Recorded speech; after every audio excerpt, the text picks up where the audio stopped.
Sir तो इसमें ना एक बहुत ही मतलब मेरा इन दिनों जब मैं ऑब्जर्वेशन देख रहा था तो बड़ा क्वेश्चन बन के आ रहा था कि अरागची जो हैं ईरान के विदेश मंत्री, उनकी यात्रा पाकिस्तान हो रही है, ओमान हो रही है, चाइना हो रही है, रशिया हो रही है। आज भी मैं ताजा अपडेट देख रहा था तो वो चाइना की यात्रा पर हैं, वांग वी से मिले हैं। एक बहुत ही मतलब बेसिक सा क्वेश्चन बनता है कि क्यों उन्होंने इंडिया आना अभी तक ठीक नहीं समझा। मतलब क्या लगता है आपको? इस पे एक ओपन कन्वर्सेशन मैं चाहता हूं, मतलब क्या है ऐसा? मैं ये कहूँगा इसमें कि आपकी बात सही है कि वो भारत नहीं आए, लेकिन उनका जो उद्देश्य थे, जिस ऑब्जेक्टिव से वो वहाँ गए, पाकिस्तान नेचुरल, क्योंकि वो मीडिएटर की रोल निभा रहा है और वो अपने ड्राफ्ट एक्सचेंज कर रहे हैं। ओमान वो गए बड़ी इंटरेस्टिंगली, क्योंकि जैसा कि हम यहाँ स्टेट ऑफ हॉर्मुज़ जैसा हम मालूम है, ये दोनों ओमान और ईरान के टेरिटोरियल वाटर में आती है।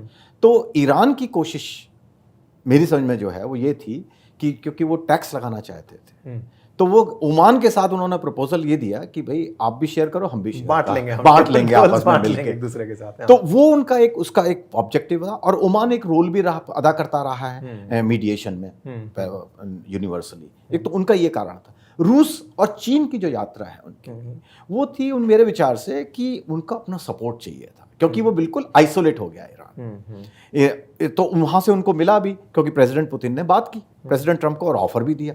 उन्होंने 2-3 ऑफर दिए। एक ऑफर दिया कि भाई मैं इनका जो फिसाइल मटेरियल है 60% अनरीच्ड है, उसको मैं इंडिया वो रूस ले लेगा अपने पास में।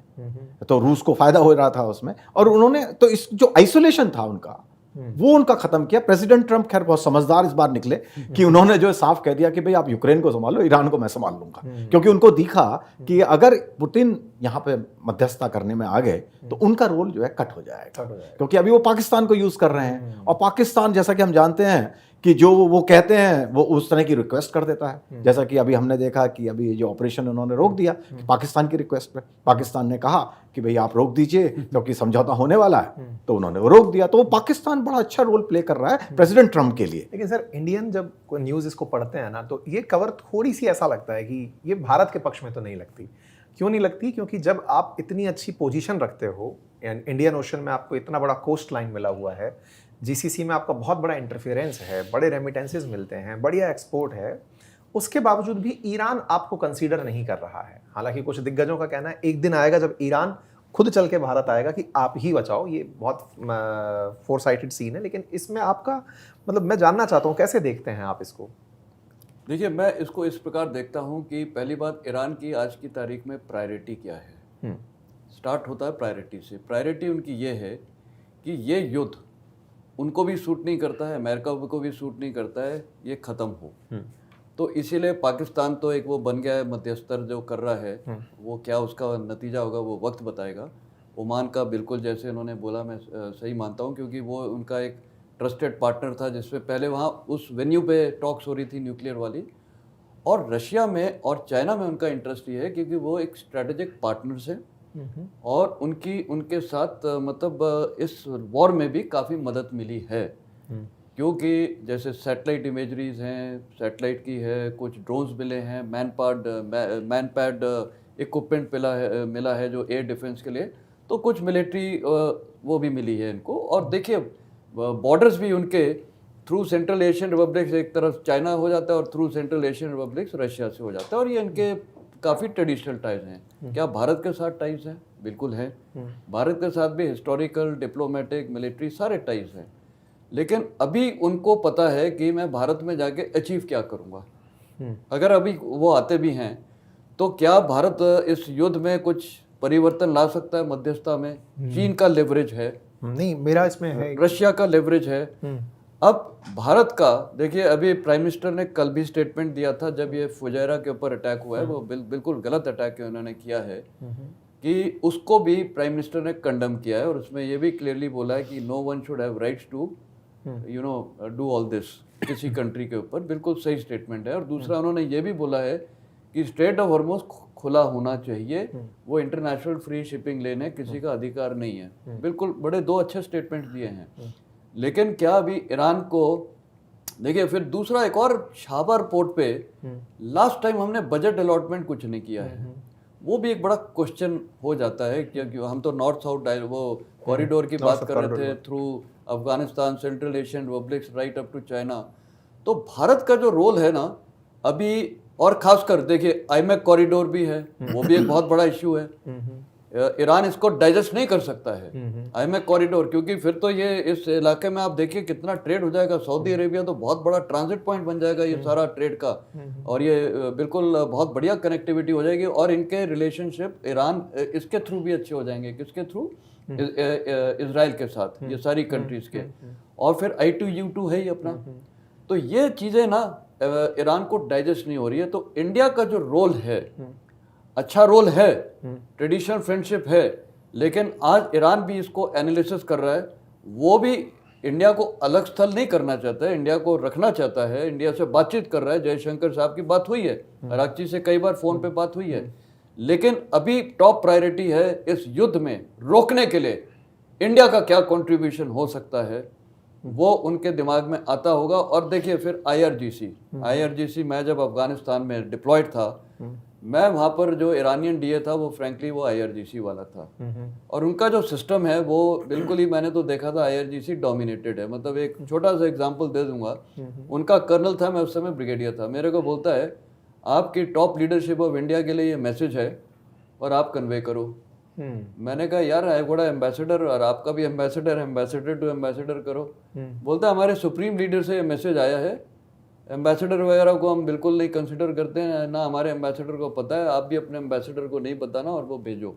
एनीवे, मैं तो एक इंडियन सिस्टम फॉलो करूँगा। मैंने अपने एम्बेसडर को बताया और उन्होंने भी, और मैंने भी अपने रिपोर्ट्स भेजे कि ये एक प्रपोजल आया हुआ है। तो कहने का मतलब है IRGC डोमिनेटेड है और अरागची वही करेगा जो IRGC बोलेगी। मतलब IRGC ऑपरेट कैसे करता है? मतलब आप डिफेंस पर्सनल हैं और आपने जैसे अपना अफगानिस्तान का वो बताया, आपसे भी मैं अनुभव जानूंगा, ऑपरेट कैसे करता है? मतलब हम लोग जैसे सेना देखते हैं वैसे आतंकी समूह है कि सेना है, क्या है वो? मतलब किस तरह से उसे देखा जाए? IRGC बिल्कुल सेना नहीं है टेक्निकली।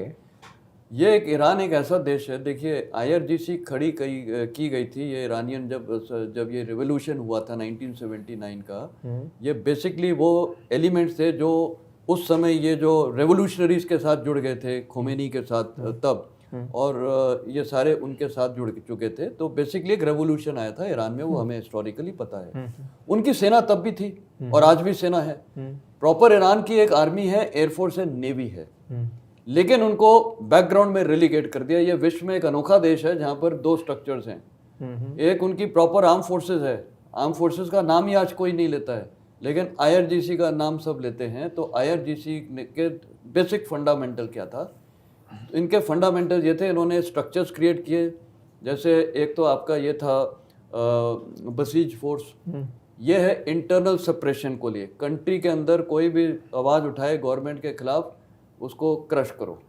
तो और वो इन्होंने किया बहुत सक्सेसफुली, जो भी हुआ था जनवरी के जो प्रोटेस्ट हुए थे, बसीज फोर्स है। फिर एक है कुद फोर्स खड़ी हो गई थी 1979 से ही, ठीक है। और जो इनका वो अब ये बंदा है IRGC का हेड, वो फाउंडर इसका था कुड फोर्स का। तो कुड फोर्स का भी बेसिकली ये था कि प्रॉक्सीज खड़े करो, जो सारे प्रॉक्सीज हैं, और स्ट्रेटेजिक डेप्थ बढ़ा हुआ ईरान की। हम बात करते हैं ना वो यूनाइटेड स्टेट्स के बेसिस की, यहाँ पर ईरान के पास भी तो बेसिस है। ये आप देखिए लेबनान एक कैसी पीस लविंग कंट्री थी, one of the best countries, उसको इन्होंने पूरा मॉडर्नाइज कर दिया, वो मतलब रेवोल्यूशनाइज करके वहाँ शिया पॉपुलेशन भेज के, और वो वहाँ सिस्टम ही चेंज कर दिया। मतलब उधर भी एक लेबनीज आर्मी है और एक हिजबुल्लाह है। बिल्कुल है। ओके, सुपीरियर कौन है? हिजबुल्लाह। लेबनीज आर्मी डिफंक्ट है।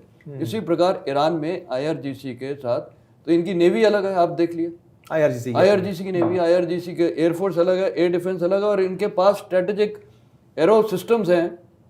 ये मतलब इसमें मिसाइल्स और ये जो ड्रोन्स हैं, ये इनकी IRGC के पास है। तो सारी लेवरेज है। बेसिक इनके दो मुद्दे हैं, प्रॉक्सीज, रिजीम सर्वाइवल, मेन तो रिजीम सर्वाइवल है, और तीसरा है ये जो इंटरनल सेपरेशन करना और फॉरेन उसको काउंटर करना। अब ये क्या है कि कन्वर्स कैसे हो रहे हैं? देखिए, एक है आइडियोलॉजिकल लीडरशिप, जिसमें ये खोमेनी और ये सब आ जाते हैं, रिलीजियस आइडियोलॉजी। तो ईरान की IRGC ने ये देखा है कि रिलीजियस आइडियोलॉजी एक बहुत बड़ा फैक्टर बन जाता है बहुत बड़ा फैक्टर बन जाता है कि play the religious card, Palestine card और शिया कार्ड और सारे कार्ड, और कंट्रोल किसके पास है? IRGC के पास। तो ये मैंने आपको एक लाइव एग्जांपल दिया है जो मेरे साथ खुद हुआ था, जब उनके वो DNA मेरे को बोला, और वो ऐसे से मेरे को प्रपोजल देता था कि जो एज अ इंडियन DA मेरे को 10 बार सोचना पड़ेगा कि can I speak this, but he is to tell me let's India army यहाँ लेके आइए, यहाँ करते हैं, हम ये करते हैं, पाकिस्तान को ठोके, मतलब क्या क्या वो देता था। So what I am trying to say, but this proposal तो ही क्लियरली सेड हमारी तरफ एम्बेसडर डिस्कारेड। तो Araghchi is just a spokesman of IRGC। तो अराक्ची चाहेंगे भी भारत के साथ, लेकिन मेरे को लगता है उनका जो कंट्रोल है वो IRGC के हाथों में है। और शायद IRGC की और आसिम मुनीर की जो एक, देखिए वो ISI में रहा है और आर्मी चीफ रहा है, तो उसकी लेवरेज उनके साथ ज़्यादा है। तो आज ये जो चल रहा है ये कहीं भारत के हित के भी खिलाफ हो सकता है, जो प्रॉक्सिमिटी अभी IRGC और पाकिस्तान आर्मी की बढ़ती जा रही है। और पहले जो भी था, एटलीस्ट जो खुमैनी थे या जो भी था, उनका थोड़ा कमांड कंट्रोल था, मतलब थोड़ा एक उनका इन्फ्लुएंस था। आज की तारीख में जो इनपुट्स आ रहे हैं, मेरे को लगता है टोटली IRGC डोमिनेटेड है।